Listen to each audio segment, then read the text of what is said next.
Empezamos. La presidenta del Consejo Nacional Electoral, Diana Tamaín, reconoce estar preocupada por los tiempos que tiene el Tribunal Contencioso Electoral para resolver recursos, pues podría darse retraso en el cronograma de impresión de las papeletas para las elecciones del 7 de febrero próximo.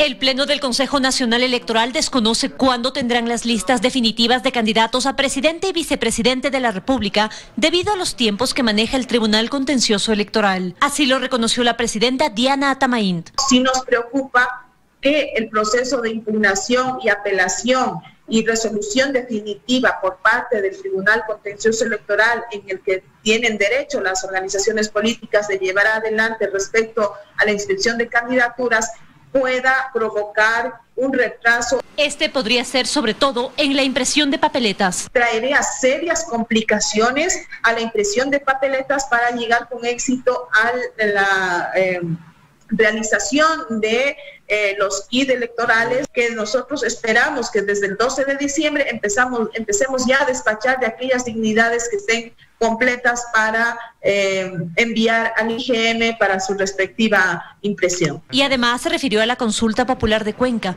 Aspira a que los tiempos coincidan con los de las elecciones generales. Esperamos una información que es fundamental para nosotros poder convocar a elecciones, que son los mapas de los límites, de dónde, hasta dónde son el tema de consulta, que esperamos que la Municipalidad de Cuenca nos entregue esa información. El Tribunal Contencioso Electoral debe resolver recursos relacionados con los binomios de UNES y de Justicia Social. Los plazos corren y esto preocupa a la autoridad electoral. En Quito, María Gracia Acosta, 24 horas. Ciudadanos escogidos como miembros de juntas receptoras del voto que pertenecen a grupos vulnerables buscan evitar su participación en la jornada electoral. Desde el CNE aseguran que hay forma de evitar la multa, pero el trámite debe realizarse y justificarse luego de las elecciones. Si bien muchos de los 272.000 miembros de juntas receptoras del voto ya saben que fueron escogidos, hay otro grupo importante que aún no, quienes viven en la zona rural sobre todo. En Guayas, la entrega de las notificaciones físicas se realizan lentamente por el retraso en el desembolso del presupuesto. Muchos de ellos han sido notificados de manera virtual a través de correo electrónico, pero los demás, los que no se han contactado, los que no les llegue la autorización, lo tenemos que hacer de manera presencial. Es decir, todavía estamos preparando para poder cumplir con eso. El siguiente paso es la capacitación virtual de 2 horas que deben realizar los miembros de juntas receptoras del voto. Reconocen las autoridades que el link enviado inicialmente no estaba habilitado, pero que ayer comenzó la primera capacitación. Los miembros de juntas que no realicen las capacitaciones deben pagar una multa de $40 y si no asisten el día de las elecciones, de $60 más. La multa más alta es para quienes abandonen sin justificación la junta receptora del voto. Ellos deberán pagar una multa de $4.400 hasta $8.000. Y desde ya se han presentado casos de personas escogidas para ser miembros de juntas receptoras del voto, que a su vez aseguran ser del grupo vulnerable en la pandemia de COVID-19. Desde el Consejo Nacional Electoral explican que hay forma de exonerar la multa, pero ese trámite se debe realizar luego de las elecciones. Al menos hasta el momento no ha habido ninguna resolución en el caso de que se considere el COVID como una vulnerabilidad o como una enfermedad catastrófica. Si bien en la ley no existe el contagio de COVID como un justificativo de ausencia el día de las elecciones, sí será posible presentar un certificado médico reconocido o emitido por el Ministerio de Salud Pública o por el IES, donde se certifique descanso médico. El COE Nacional analiza emitir un protocolo que podría solventar las dudas que se presentan en esta nueva normalidad, que no excluye a las elecciones. Dayana Monroy, 24 horas. La campaña electoral inicia el 31 de diciembre y desde ya se buscan estrategias para regular las concentraciones masivas para evitar que el contagio de COVID-19 se propague. Pese a que en Quito hay una ordenanza que prohíbe las aglomeraciones, estas se siguen produciendo. Estas imágenes fueron registradas la mañana de este viernes en los exteriores del Consejo Nacional Electoral en el norte de Quito. El distanciamiento no existe y el uso de la mascarilla se incumple. Esto genera preocupación y el COE Nacional ya emitió un exhorto para que los líderes de las organizaciones políticas eviten este tipo de concentraciones masivas, pues podrían convertirse en uno de los principales focos de contagio de COVID-19. En el periodo de inscripciones, en 17 eventos, tuvimos 5.040 personas. Es como haber llenado un liceo lastimosamente sin medidas de bioseguridad. La campaña electoral arranca oficialmente el 31 de diciembre. Sin embargo, hasta el momento, las concentraciones con fines políticos ya suman 32.660, según lo indicó Juan Zapata, director del ECU 911. Desde el Consejo Nacional Electoral aseguran que ya se están buscando mecanismos para reducir este tipo de eventos. Está en desarrollo el proyecto de distanciados, parte de la iniciativa del ECU 911. Sin embargo, Atamaín recalca que son los gobiernos autónomos descentralizados los que deben regular estos actos. Las autorizaciones de los posibles mítines, de las posibles concentraciones, le corresponde a las municipalidades, por lo que también estamos trabajando en acuerdo con ellos. La Secretaría de Salud de Quito está a la espera de mantener reuniones con los líderes políticos para desarrollar un plan respecto de este tema. Están ligados al momento epidemiológico de Quito. Es decir, si nosotros mantenemos, por ejemplo, los índices epidemiológicos que estamos manteniendo en este momento, seguramente se podrá autorizar una serie de eventos con unas restricciones. En caso de que la situación epidemiológica empeore en la ciudad de Quito, seguramente nosotros vamos a tener que suspender estos eventos. Y aunque la ordenanza A060, que prohíbe las aglomeraciones de más de 25 personas en sitios públicos de la capital, está vigente, estas concentraciones masivas se siguen produciendo. Consultamos a la Agencia Metropolitana de Control si existen expedientes abiertos para emitir sanciones, pero no recibimos ninguna respuesta. En Quito, Belén Merizalde, 24 horas.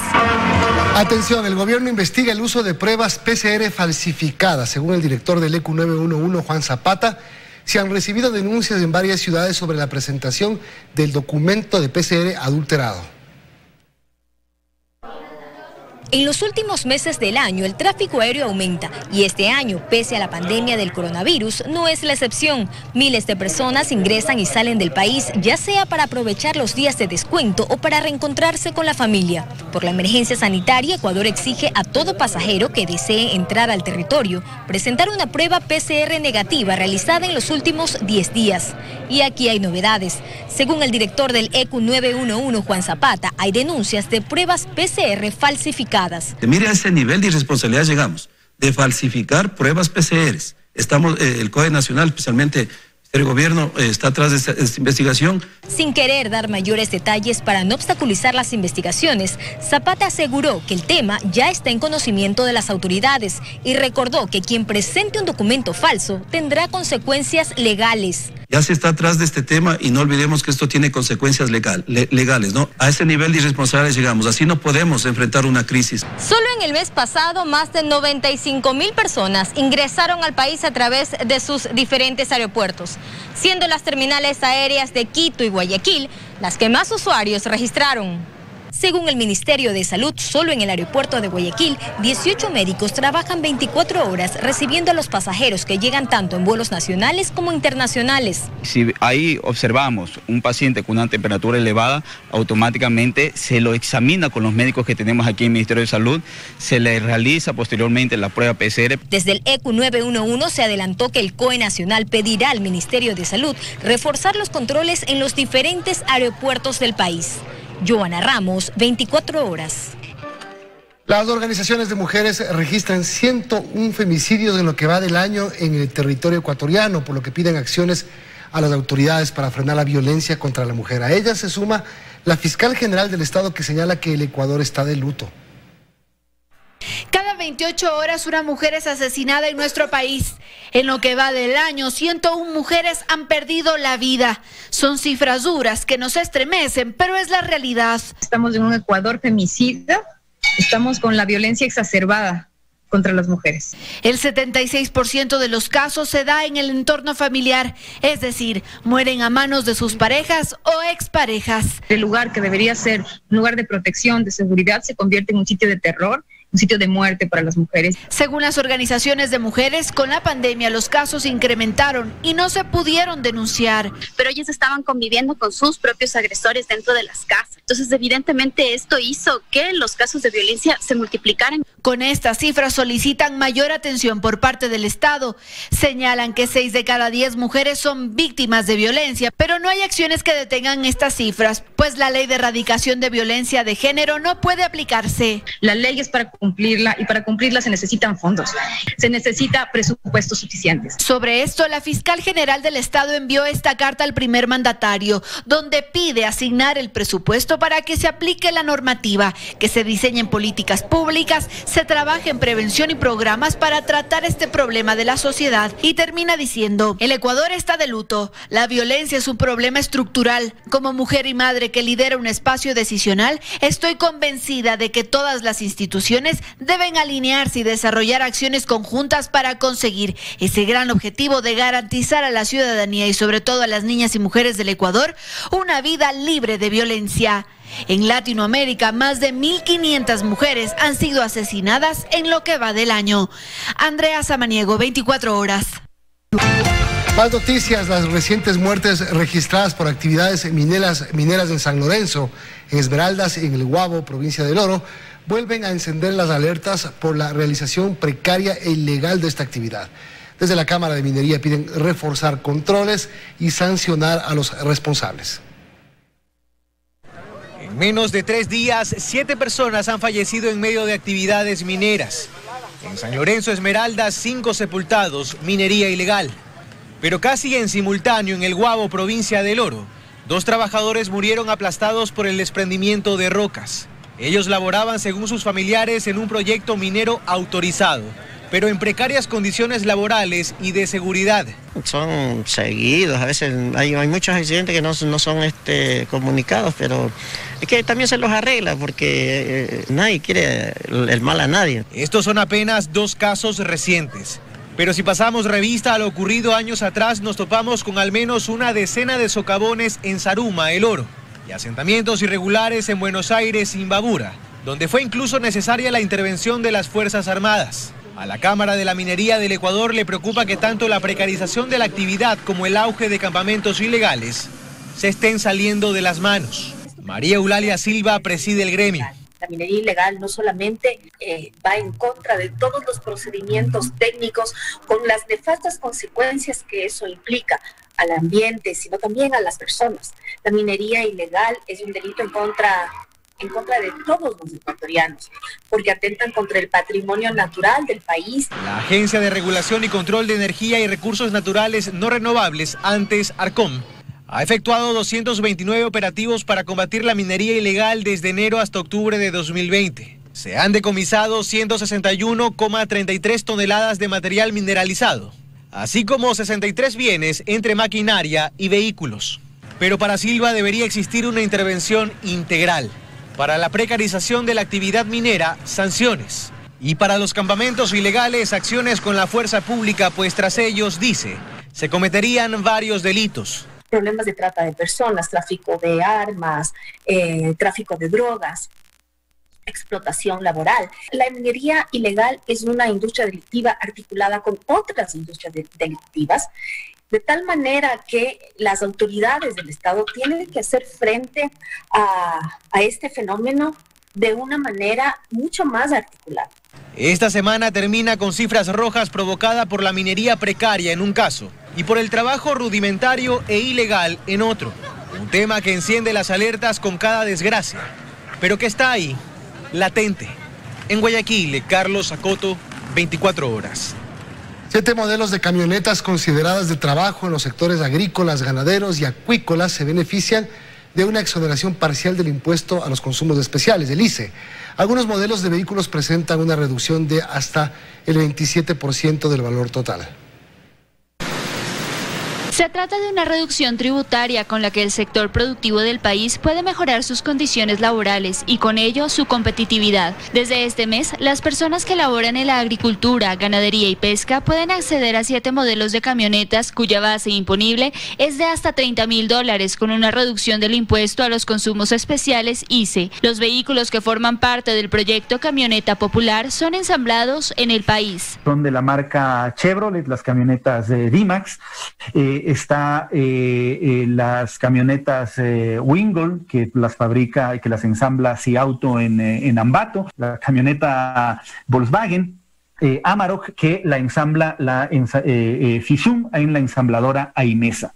Al beneficio se suma la disminución del precio de venta a los participantes del programa. El precio final del automotor podría tener una reducción de hasta el 27%. La exoneración de estos modelos de camionetas se aplicará durante un año. Según el gobierno, en un inicio se prevé al menos 1.000 beneficiarios. Los beneficiarios tienen que pertenecer, tienen que tener un RUC. Lo que tiene que hacer es entrar a la página web del ministerio, registrar sus datos, identificar el vehículo que quiere adquirir, y el Ministerio de la Producción lo que hace es emitirle al beneficiario una resolución. Aunque el programa representa una reducción directamente para el consumidor, también logra dinamizar un sector golpeado por la pandemia y articular el sector industrial con el productivo.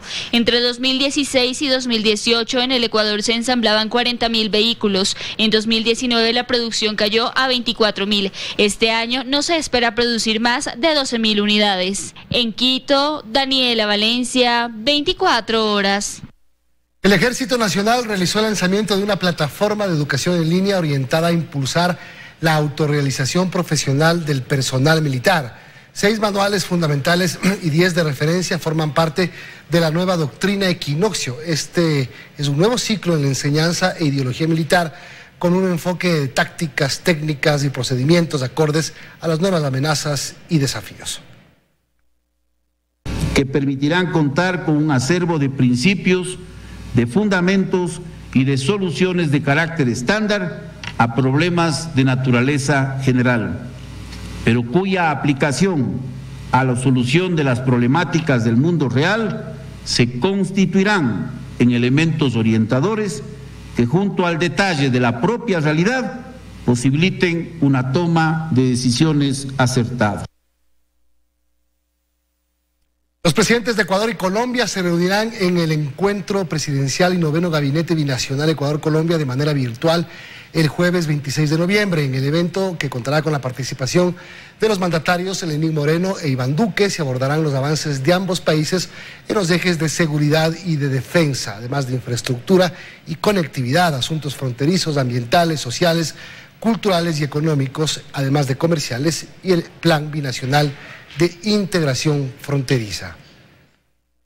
Audiencia para formular cargos en contra de 10 servidores policiales por el delito de tráfico de influencias relacionado con la adjudicación irregular del mantenimiento de un helicóptero de la Policía Nacional se suspendió por la falta de notificación a la defensa de uno de los sospechosos. La jueza Ana Guerrón deberá notificar nueva fecha y hora para desarrollar la diligencia.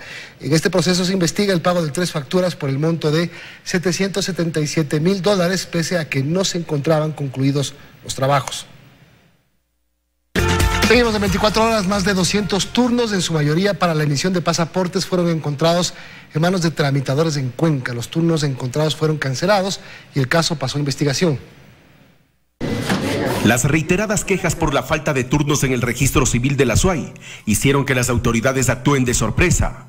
Aunque la sorpresa se llevaron ellos, pues en los negocios contiguos a la institución se descubrieron más de 200 turnos. Estamos pues ya entablando una investigación incluso interna del registro civil.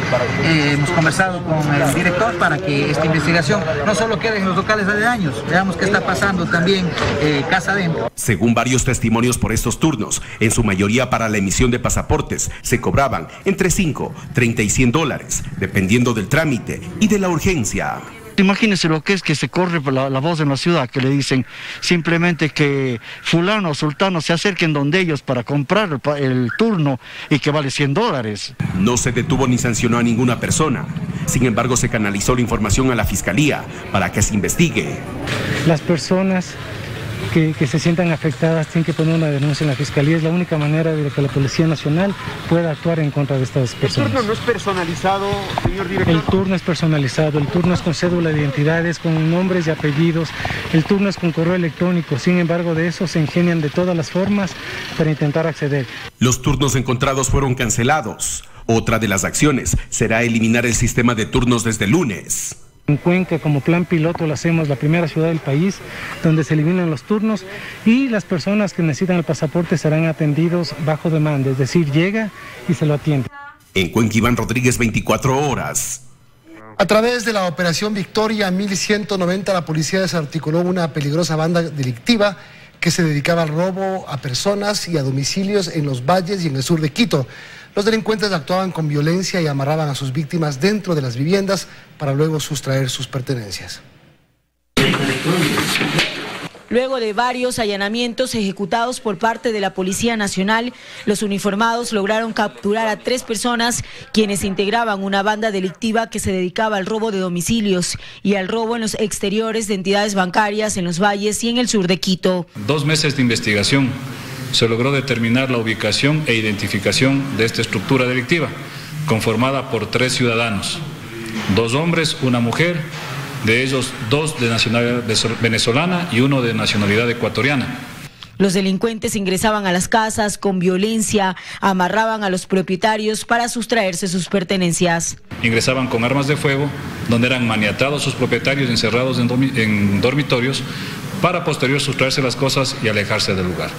En poder de los detenidos se encontró un vehículo y una motocicleta que utilizaban para cometer sus fechorías, armas, teléfonos celulares, computadoras, electrodomésticos, televisores, parlantes, entre otros artículos. Dentro de las evidencias podemos contar que tenemos aproximadamente $400 en efectivo, 2 armas de fuego, 2 alimentadoras, 20 municiones. En lo que va del mes, los uniformados desarticularon 28 bandas delictivas dedicadas al robo a domicilio, robo a personas y estafa en Quito. Los integrantes de 3 de ellas fueron puestos en libertad esta semana, pese a las pruebas presentadas por la Policía Nacional. Helen Quiñones, 24 horas.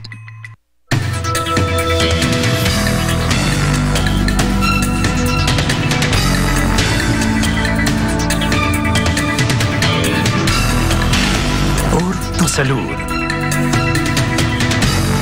Hola amigos, muy buenas noches. Bienvenidos nuevamente a su segmento Por tu Salud. Nos vamos a hablar sobre lo que hizo noticia hace un par de semanas. Los bisones, estos animalitos y el coronavirus. En algunas noticias que vienen directamente desde Dinamarca, se supo que la primera ministra de ese país anunció que toda una población muy grande de millones de animalitos de estos bisones serán sacrificadas. ¿Por qué? Pues porque obviamente existe un vínculo entre la enfermedad de la COVID-19 y estos animalitos.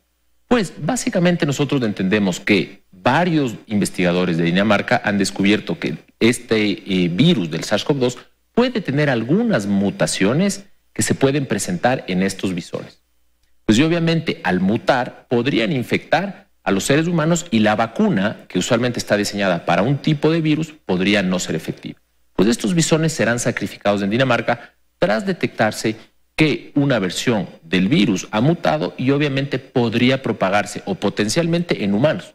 Según los científicos de este país europeo, la primera ministra dijo que el virus mutado representa un riesgo eficaz a poder nosotros tener vacunas que no funcionen si es que el virus muta tanto en relación a los bisones que podrían infectar a los seres humanos. Por lo tanto, nosotros sabemos que si bien esta enfermedad todavía no tiene una vacuna definitiva, el riesgo que podría conferir que un animalito y las cepas distintas de este coronavirus puedan mutar, pues podría ser que la vacuna no sea efectiva y ese riesgo parecería ser que las autoridades de Dinamarca no se lo quieren tomar.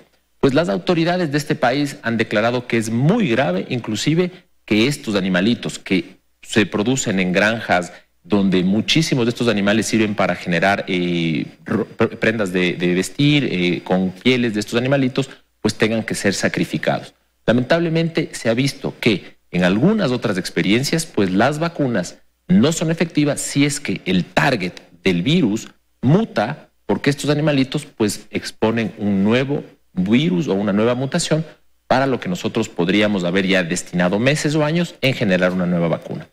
Es importante entender que obviamente cuando la vacuna esté lista, la vacuna atacará al virus del SARS-CoV-2, pero parecería ser que el país de Dinamarca, pues obviamente no quiere correr el riesgo de tener a su población con una nueva cepa circulando por el país. Nos vemos en el siguiente segmento de Por tu Salud.